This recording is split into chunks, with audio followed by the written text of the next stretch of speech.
पनवेल महानगरपालिका क्षेत्रात पायाभूत सुविधांचा विकास आणि नागरिकांच्या प्रलंबित प्रश्नांवर मार्ग काढण्यासाठी गुरुवारी आमदार प्रशांत ठाकूर यांच्या प्रमुख उपस्थितीत पनवेल महापालिकेमध्ये महत्त्वपूर्ण बैठकीचे आयोजन करण्यात आले होते। या बैठकीत पनवेलमधील पाणी टंचाई, रखडलेले प्रकल्प यासारख्या अत्यंत महत्त्वाच्या विषयांवर अधिकाऱ्यांसह सविस्तर चर्चा करण्यात आली।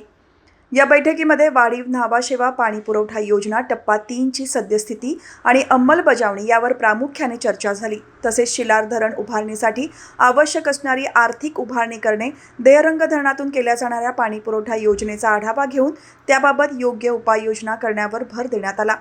पाणी पुरवठ्यासोबतच पनवेल महानगरपालिका हद्दीतील झोपडपट्टीवासियांचे प्रधानमंत्री आवास योजनेअंतर्गत यशस्वी पुनर्वसन करण्याच्या विषयाला बैठकीमध्ये चर्चा करण्यात आली।